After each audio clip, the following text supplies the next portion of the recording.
Are you ready to manage your work and personal world better to live a fulfilling, productive life? Then you've come to the right place. ProductivityCast, the weekly show about all things productivity. Here are your hosts, Ray Sidney-Smith and Augusto Pinaud, with Francis Wade and Art Gelwicks. Welcome back, everybody, to ProductivityCast, the weekly show about all things personal productivity. I'm Ray Sidney-Smith. I'm Augusto Pinaud. I'm Francis Wade. And I'm Art Gelwicks. Welcome, gentlemen, and welcome to our listeners to this episode of ProductivityCast. Today, what we're doing is we are introducing a new, I guess we can call it a series, in which we are going to be talking about different experiments. That is, just discussing how we have each experimented with various methods and tools. Today is one of those methods discussions, and we're going to be talking about the bullet journal. We've, of course, talked about the bullet journal in the past, both what it is in episode 35, and then again, we talked about really how you can tailor the bullet journal to your own needs in episode 73. I'll put links to those in the show notes for us. Dogfooding a methodology when you're very used to another is very interesting, and I thought, well, we could do this more often. We could actually try these things out. And since Art had experience with the bullet journal already, I thought, well, let's put this together. And so Augusto and I really started ideating, well, let's do this with other methods over the course of time. And so that's really where Productivity Labs was born from. And so let's get into it. Let's talk about the bullet journal in its most basic sense, because like I said, you can jump back to episode 35 and go deep into what the bullet journal method is, but let's do an overview of the system itself. Then we'll talk about our own setup experiences and then our own experiences actually using the bullet journal. So let's start with what is the bullet journal? And since Art, we're going to consider you the resident expert. What is the bullet journal, just in brief for listeners? The bullet journal itself, and I'm not going to do Ryder Carroll justice with this, but I'm going to sum it up as best I can. It's a method of tracking activities and tracking notes on a running and daily basis that is not tool specific. It is platform agnostic. So you can do bullet journaling in a paper journal. You can do it on a digital pad. You can do it in most productivity applications. The design of it is supposed to be very simplified and very adaptable. It uses literally just that, bullets and variations on bullets, to help you keep track of the different things that you need to do and are making notations of. There's a lot of detail that you can dig into it, but if you think about taking notes on a legal pad and then adding some icons to it to make sure you can tell one from another, you're probably about a quarter of the way to a bullet journal at that point. For me, it's inevitable when I think on the bullet journal, and even with this exercise of the bullet journal, to think about Patrick Brown Dash Plus system, and we will put a link on the notes, because that's the first time I heard about the idea of not using something digital, or not the first time, but the first time I saw an implementation that seems robust enough. It really fits really well. Basically, the idea is that you use a dash and you can modify it, based on the action is done, or you're waiting for delegated a data point or move. What I like about what I did with the bullet journal is that it's really, I can see for certain people how this can be really useful. How can having everything in there? What kills me was the double entry, the re-entry, the recreating, that part.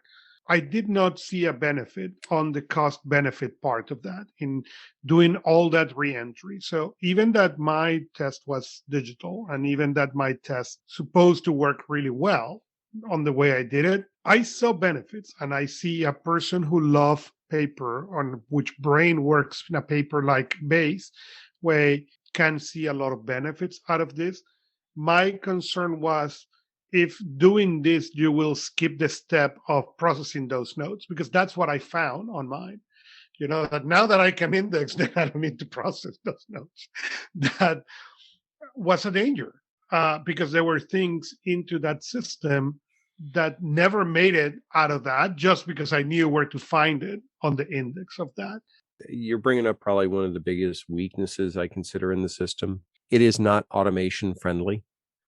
It is not designed or have any intention to leverage streamlining functionality that allows you to integrate, if you're going to do this in a digital environment, with other systems, tying it to task lists and things like that. And you have to go back to its original core is that it is simplified enough that it can be applied everywhere. But because it is simplified enough, there's a lot of functionality that we would expect within productivity tools that just doesn't exist because it has to be able to be implemented anywhere. I mean, you could implement the bullet journal in Microsoft Word. You could implement it in Excel. You could implement it, heck, in a PowerPoint slide if you wanted to. The concept carries over regardless of the platform. But just like you're saying, Augusto, that means the labor part of it is on you.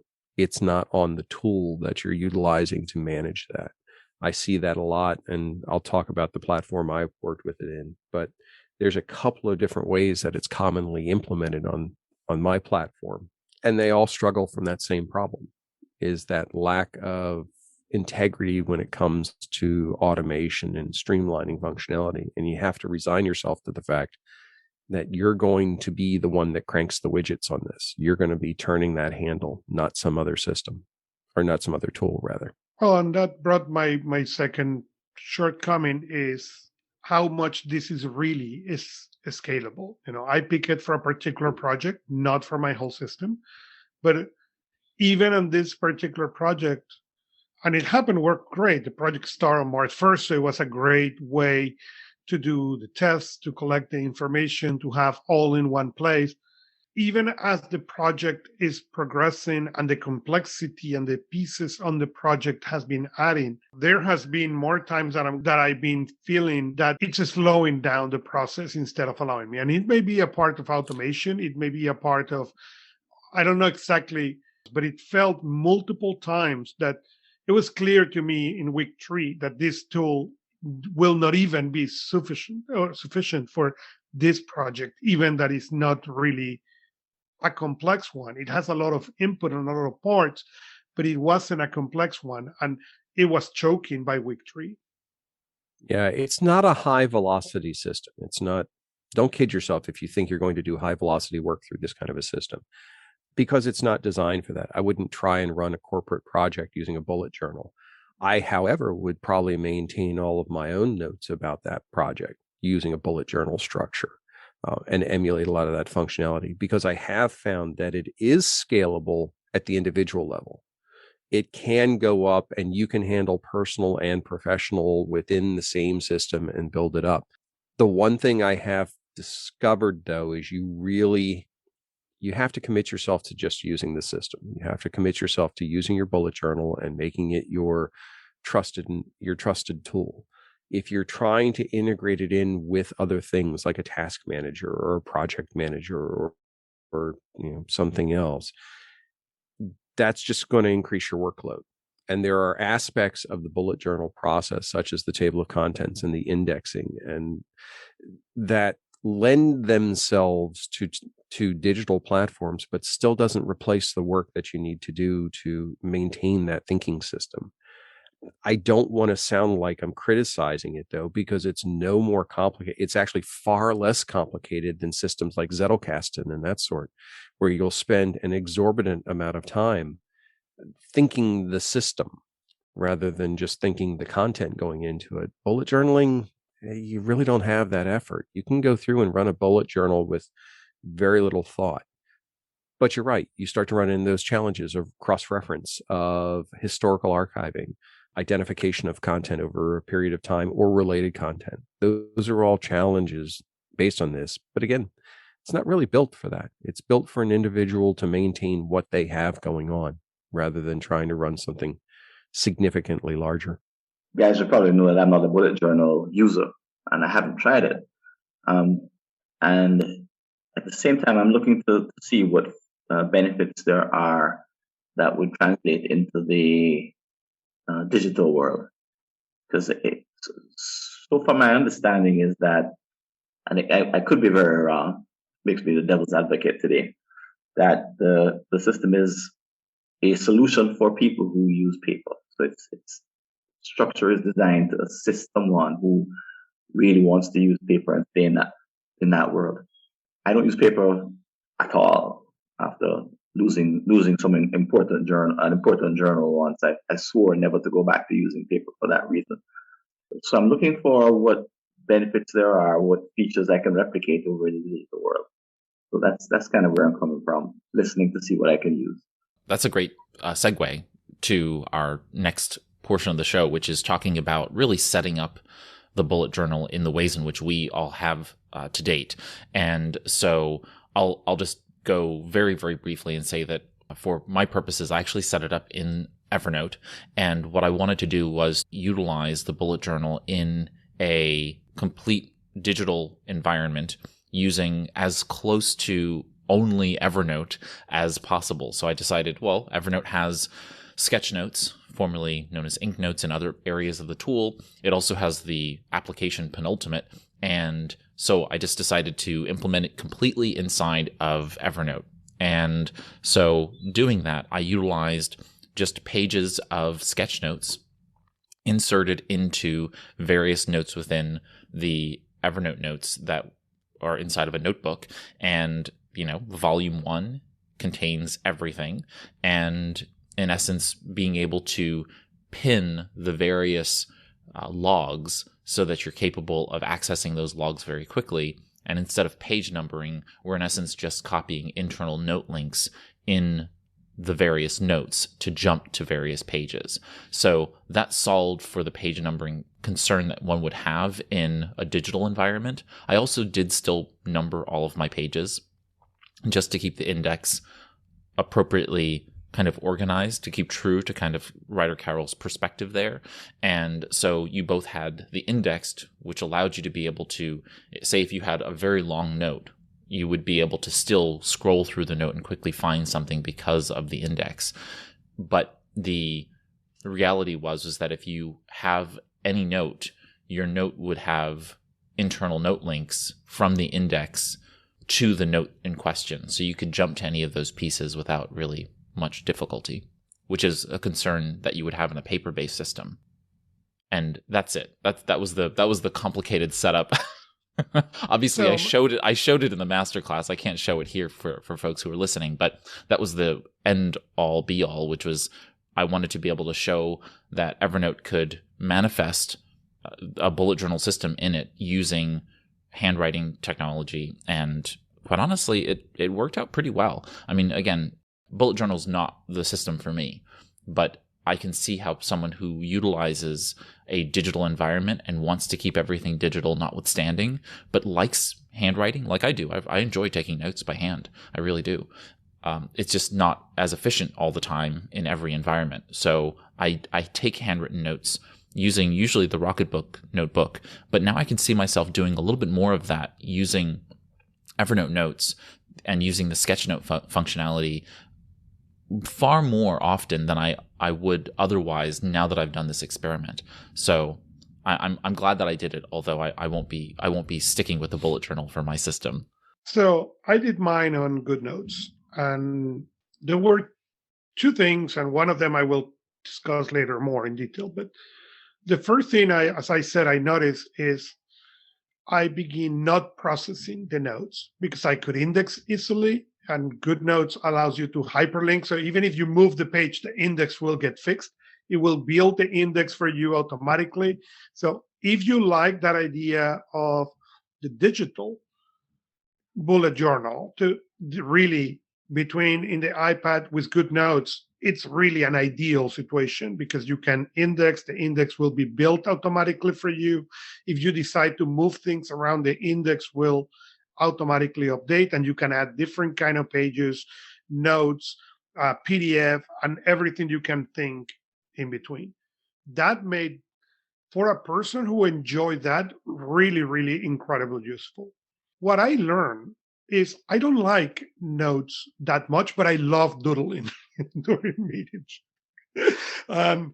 What I noticed is there was a significant amount of doodling. Part is my own conviction that my handwritten, it's awful and it's completely useless after a bit. So I do better typing. And this is what I want to discuss later on in the third segment is what I noticed with that is that in conjunction to something that we discussed on Anything But Idle about how the studies are showing that handwritten or the typing makes no difference is it made me to reflect about the storage part. Will the bullet journal will be a tool that I use to manage my day-to-day? No, it moved too slow, as Art, point out. Okay, I need to move much faster than that, or at least I feel that I need to move much faster than that. That said, it allowed me to think or rethink on my retrieval for content. Okay, I have trust the search function instead of the index function.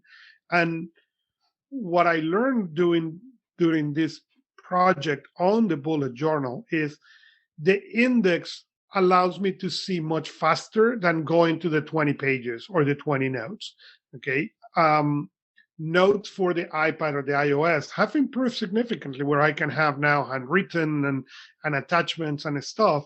So it really put me into which one is the device or the platform that I want. I want to have them on GoodNotes in everywhere, or I want to have them on the notes. And the indexing part really make a difference, because I don't need necessarily to search. I can go and look quickly on that index and it will have all the information for me. And I just click and it will take me that, regardless if I am on the iPhone or the iPad.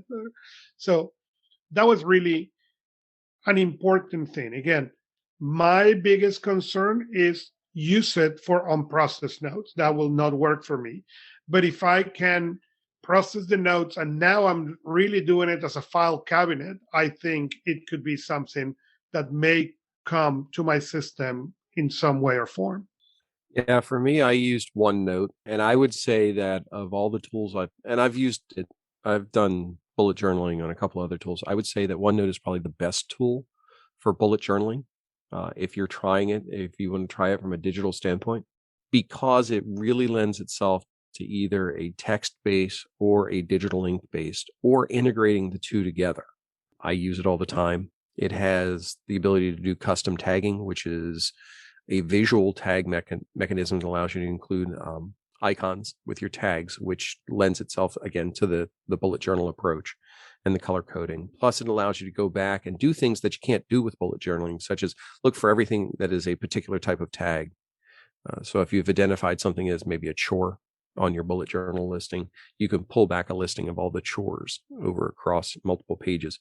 The reason why I say OneNote's so good for this, though, is there's a huge OneNote community out there that uses it for bullet journaling specifically. And what they do, it's interesting because I don't want to say it's a niche because it's so large. They are iPad digital ink users. And what they do is they use templated bullet journal structures to capture daily content, write it through using digital ink, and then create their own indexes. So they're creating basically a paper journal in the digital space, taking advantage of just the fact you're not carrying a notebook around and things like that, but still reaping the benefits of that ink interface. OneNote really does that well. It likes it. It doesn't fight with it. It doesn't battle with it. I don't use the digital ink part of it very much. I use text-based for my bullet journaling in OneNote.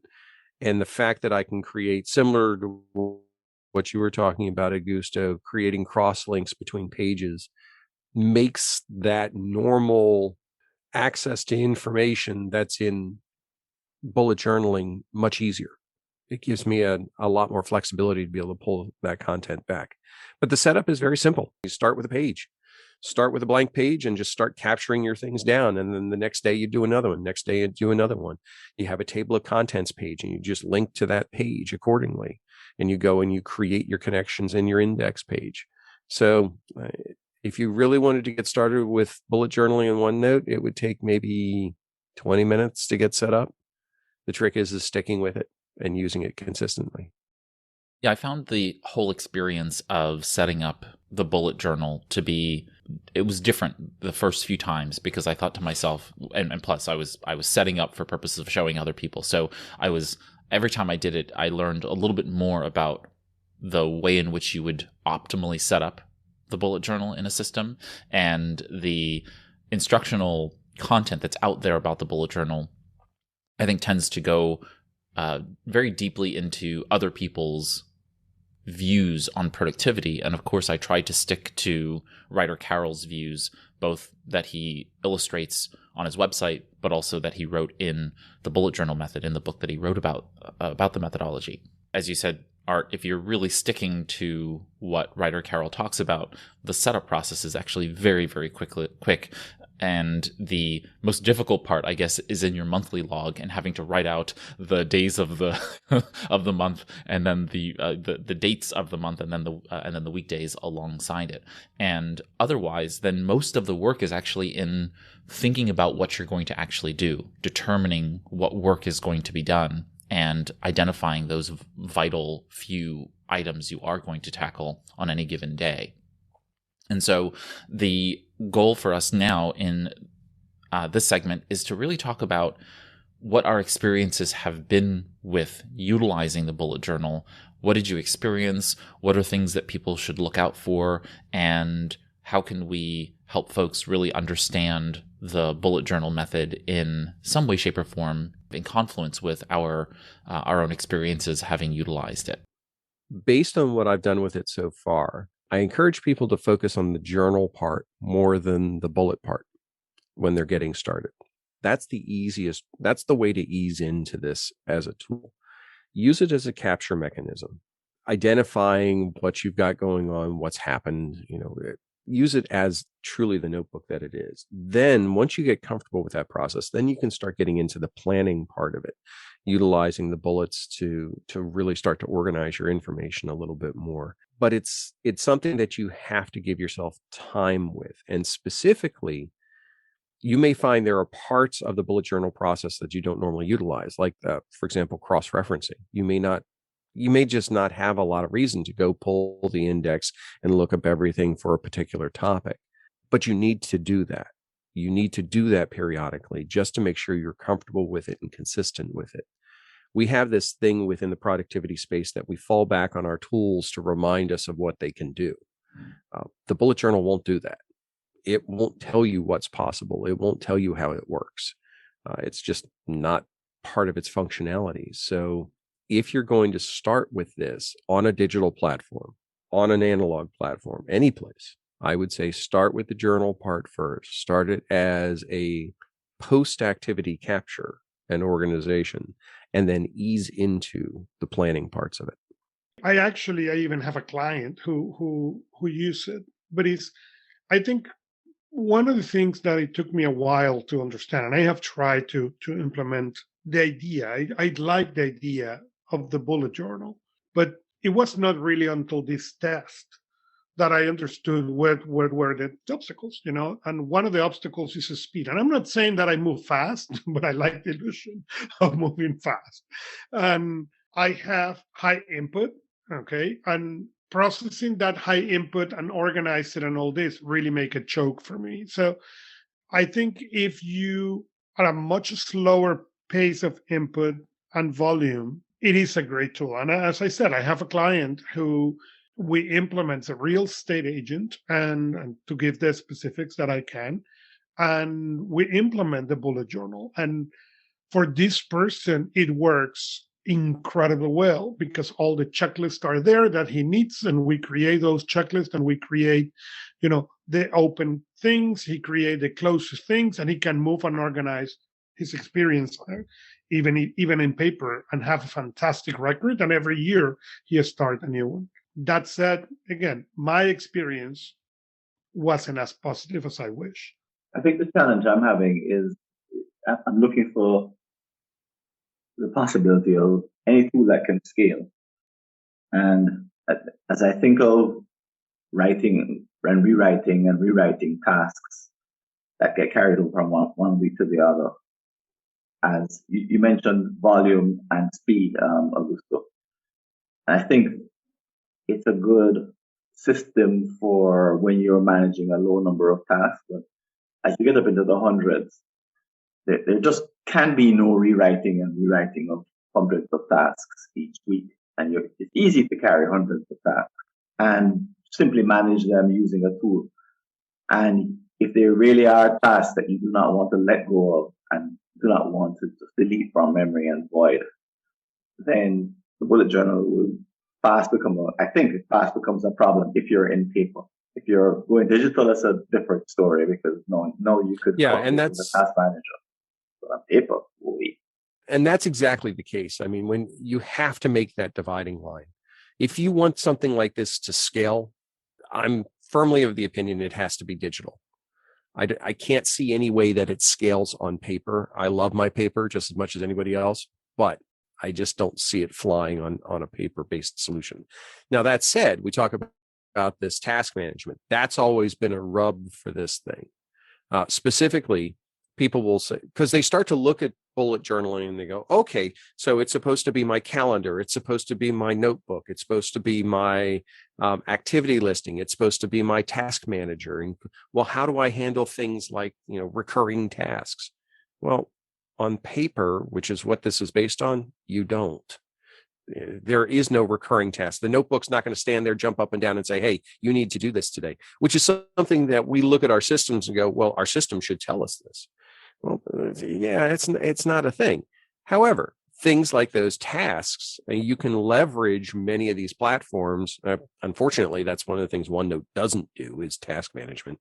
But many of the other systems, including things like Workflowy, the ability to go through and set flags on tasks and have those reminded and have that integrated into your bullet journal is where this can truly scale, where you can start to move it. And when we think about moving tasks from day to day, I've set this up in Workflowy before because it's an outline-based model. And literally when I have a day section in my bullet journal, I'll have incomplete tasks and I'll have another section, complete tasks. And as I complete tasks, I actually just drag them from one to the next. I drag them from block to block. And the reason being is to deal just with what your problem you were mentioning, Francis, which is to be able to take at the end of the day all those tasks that didn't get done and move them intact to the next day. That by doing that little modification in structure, it meant that at the end of the day, I could just pick up, move to the next day, and then process accordingly. That fit within that tool. It doesn't work quite as well in something like a OneNote where you're dealing with separate pages. You really have to look at your platform. And we've talked about this before. The most powerful productivity step you can take is learning your tools. I mean, we talk about methodologies and approaches all the time, but if you know your tool inside out and sideways, you can make pretty much any methodology work in it. You can figure out ways to get to that point. And this is one of those examples. There's about 8 different ways you can work around the challenge. None of them perfect, but you can get to that point of being able to balance that process if you're comfortable with your tool. But again, that's really part of the challenge is that people will dive into things. They look at a bullet journal and say, oh, okay, so this is going to solve my problems. No. This is going to introduce a whole new set of problems, and it may eliminate some of the others or help mitigate. So don't think it's going to be wiping the slate clean. It also doesn't have to be a permanent thing. And bullet journaling kind of gets this rap every so often that it's a life commitment. That once I start this, I should always bullet journal. No, I have literally done bullet journals for a specific project. That's it. That's what its purpose is to maintain and track the information for that particular activity. I use the same structures. I use the same methodology and approach, table of contents, index, cross-reference. It's perfect for that because you're creating, for lack of a better term, you create a reference book for whatever that thing is.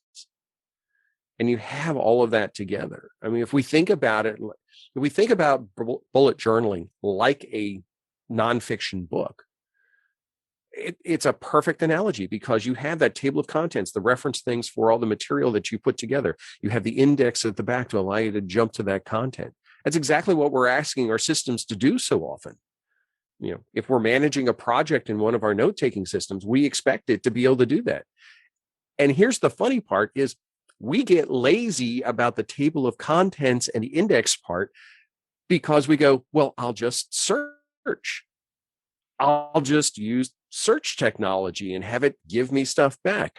But searching only works if you know what you're searching for and you have the proper context and you have the proper syntax.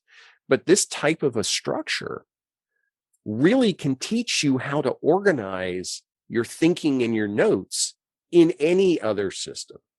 So even though you might not be implementing a pure bullet journal or even remotely pure, I mean, it could be as basic as you get, just that core thought process can help you improve your own systems, especially around note taking and especially when you deal with scale. Because when we don't think about it as, better analogy is if you think about like the old encyclopedias that we used to have, World Book Encyclopedia, Encyclopedia Britannica, it wasn't one big book. It was smaller collections around topics, and it was alphabetically based to make it easy to find, but it aggregated around that concept. And if you start to think about your own content and say, well, what if instead of a big bullet journal, I had little journals around the topics? Now it almost gets easier, because then you can create a master index for all of those book sections.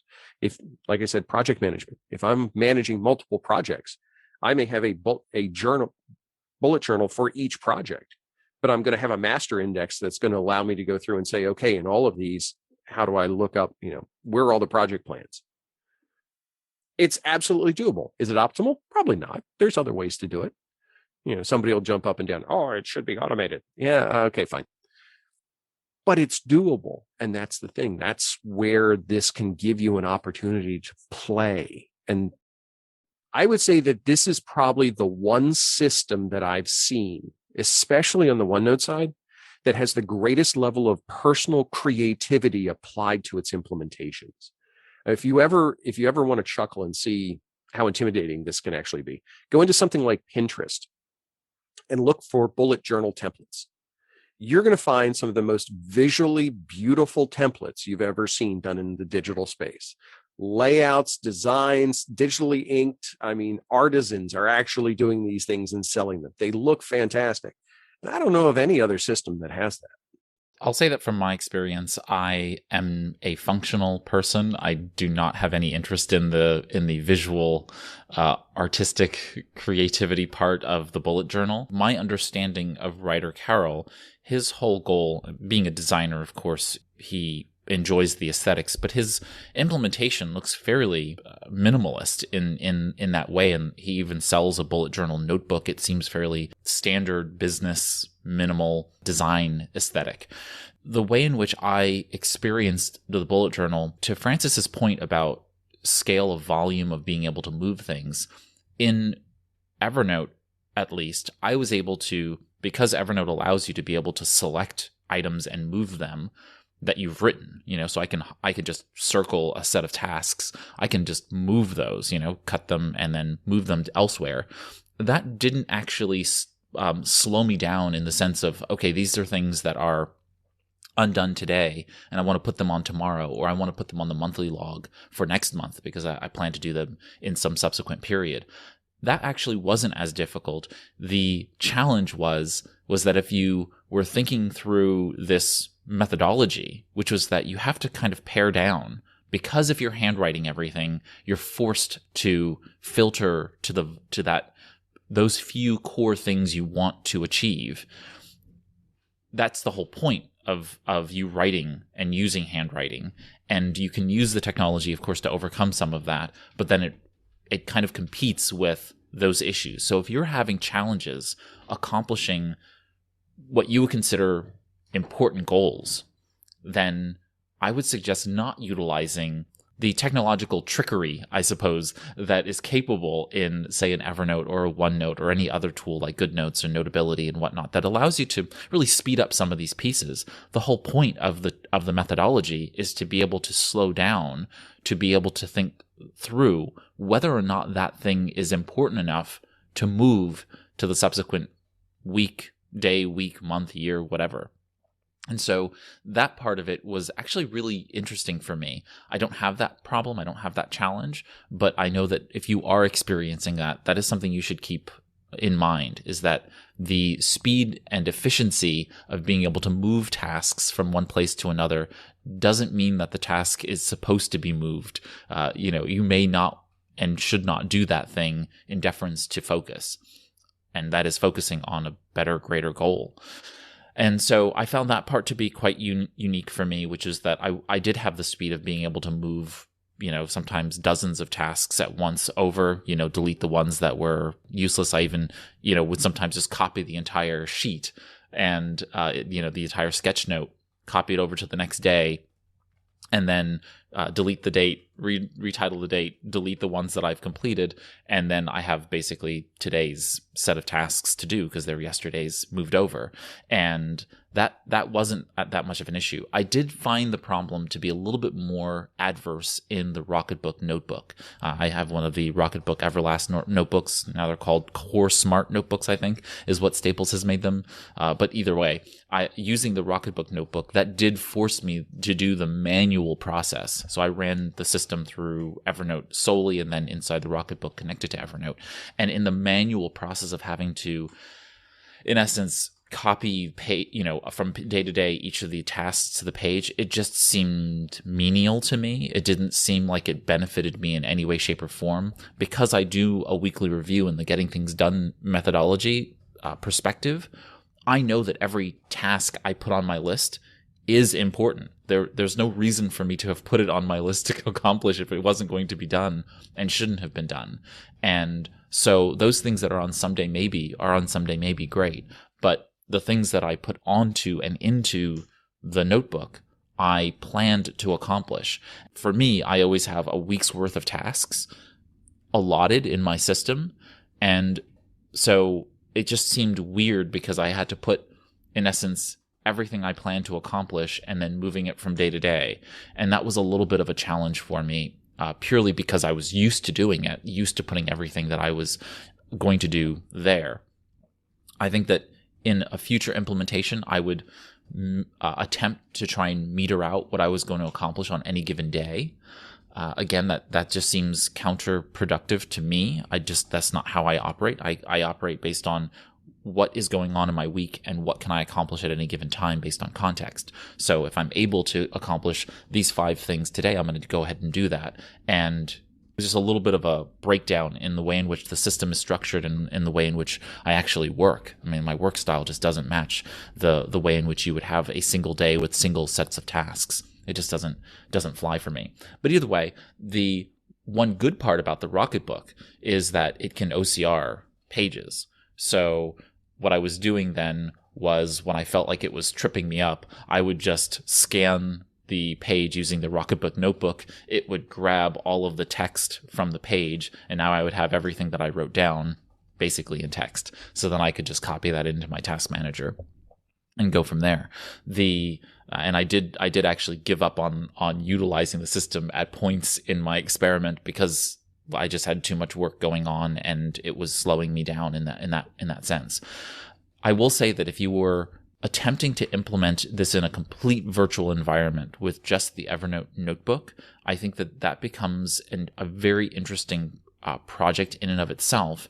And the experience I had was that I didn't have a problem finding things. So if you are concerned about implementing this and it sounds like the bullet journal is something that will work for you, I wouldn't worry so much about that. The search facility within the digital environment is actually quite competent. I was able to find everything that I wanted to find at any given time. Now, again, I do have pretty good penmanship, and I was, using manuscript, not cursive, in writing everything into both the Evernote environment and into Rocketbook.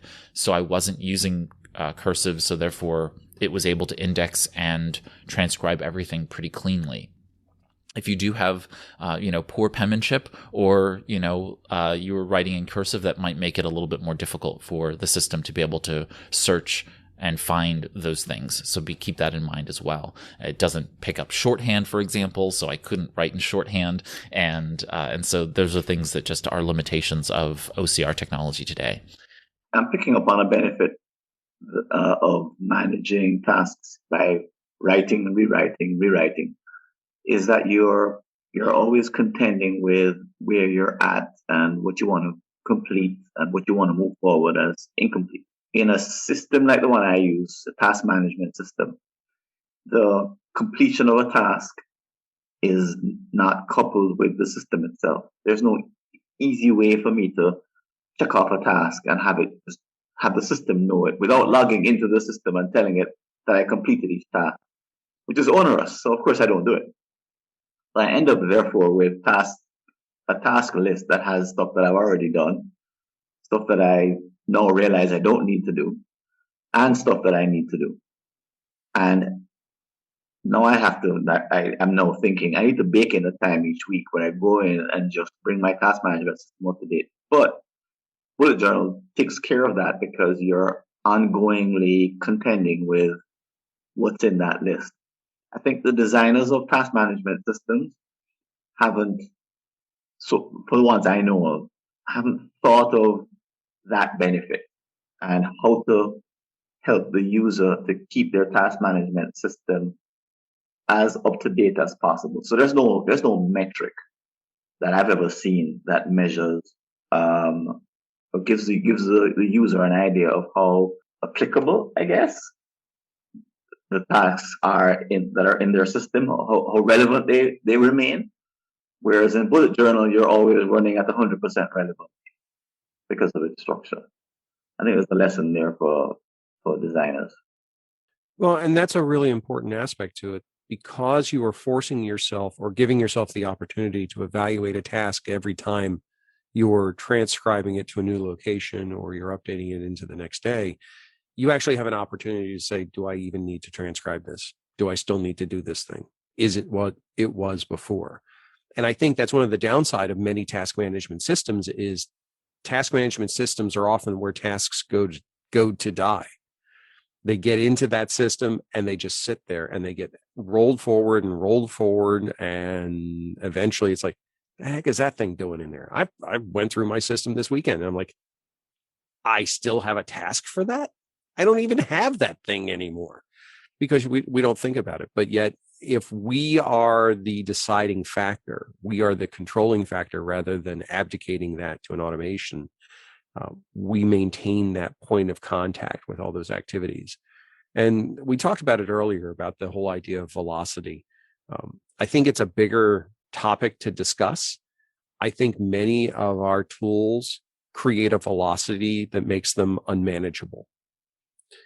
It's a velocity that leaves us behind and leaves us out of the actual process. And having that time, it's one of the things you'll see when you read about, the bullet journal, is that it's also a very mindful activity. You're spending time interacting with the system. You're working it. You're manipulating it. To draw a parallel, if you think about somebody who's using a power tool or a saw, a power saw to cut a 2x4 versus a handsaw, yeah, you're going to cut a lot more 2x4s with that power saw. But that handsaw is a mindful activity. Every stroke you are consciously making, every cut you are consciously making. And it requires you to be aware of what you're doing rather than letting it fly on its own. And I think for many people, that's a really good approach. It's a way to get out from under that, I need to, keep the fire hose at full output. Probably not. You're just feeding, you're getting fed into the common misnomer of this. And what so many individuals and management have decided to do is like, you're not doing enough. Says who? And this may be a way to ask that question and answer it. That's just being facetious. Hard to cut off a finger with a handsaw. Not that I haven't tried, but you're right. It does take effort. It's usually a much smaller cut, but you feel much dumber about it. So, no, but I think you made an incredible analogy. It's what is your style? Okay, do you want round machine cutter that you can push wood through that thing, really, really fast, or you are more the person who needs to know that every effort, even if it seems like it's going to take a lot more time and effort to cut that piece of wood, likes that to know that detail and like to know that level of precision. And that was a great description for me, or a great analogy for me to what this is. My system, the fastest they go to the cutter, the happier it will make me. But if you want that level of detail, that more artisan, style, the bullet journal will work like nothing else. Yeah, there's definitely a point of I mean, if I carry that analogy a little further, if we think about it like a furniture analogy, if you go to a place like IKEA, you go because you want the stuff, you want to set it up, you want to be working on it. That's it. There isn't a lot of nuance to it, but yet you still have that longing for that wonderfully handcrafted banker's desk that looks so beautiful in, like deep mahogany. That's the kind of thing. And I don't want to say that, everything should be that big and profound. There is a benefit to both parts of this. But if we think about that and we give ourselves the opportunity to not only be the machinist, but also the artisan, then we need to look at systems that also give us that capability as well. And the last thing I want to throw out with the bullet journal is, don't think you have to use just the bullet journal. You can bullet journal in your own systems. You can use these types of approaches and methodology, steal the best thoughts of it and integrate it into your own mechanisms so that it works. I mean, if you think about, we were talking about tasks or planning out a project. One of the things you may plan out is to have a journal that goes along with it. If you're doing a home improvement, you may want to, work a journal into that so that you've got that approach to organize that information. Make it part of your own. And Ryder Carroll says that flat out in the beginning of his book. He makes no bones about the fact that this is designed to be customized. This is not a locked down system. Make it your own. And he encourages that every time he talks about it. And I think it's the same thing here. We have to think about this and say, okay, what are the things in bullet journal that can benefit me? I've used signifiers for years and years in my own system, and so I'm glad to see other people embracing it. And I think absolutely whatever works is what you should use. And so thank you, gentlemen. This has been a great conversation about the bullet journal. As I noted at the top, we have 3 different types of productivity labs that we want to really have discussions around on ProductivityCast: tools, methods, and research. And this is one of our methods discussions. And I'm sure we will have more tools and research conversations upcoming in the near future. While we're at the end of our discussion, the conversation doesn't have to stop here. If you have a question or a comment about what we've discussed during this cast, feel free to visit our episode page on ProductivityCast.net. There on the podcast website at the bottom of the page, you can leave a comment or a question. By the way, I noted at the top of the episode that we discussed episode 35 and episode 73 about the bullet journal already. And to get to those episodes, you would just go to productivitycast.net/035 to get to the first episode all about the bullet journal. And then to get to episode 73, you'd also go to productivitycast.net/075. And so that really helps you speed up getting to and from episodes there on the podcast website. If you're in a podcast app of choice, you can go ahead and just search for bullet journal and ProductivityCast, and you'll likely find those episodes that we discussed. If you have a topic about personal productivity that you'd like us to discuss on a future cast, feel free to visit productivitycast.net/contact. You can leave a typewritten message, just typing a message and hitting send, or you can go ahead and voice record a message. There's a microphone that will appear on the screen. You click on it, and I think you have up to a minute and a half to be able to record a message. We might use that in a future episode. I want to express my thanks to Augusto Pinaud, Francis Wade, and Art Gelwicks for joining me here on ProductivityCast each week. You can learn more about them and their work by visiting productivitycast.net. I'm Ray Sidney-Smith, and on behalf of all of us here at ProductivityCast, here's to your productive life. That's it for this ProductivityCast, the weekly show about all things productivity, with your hosts, Ray Sidney-Smith and Augusto Pinaud, with Francis Wade and Art Gelwicks.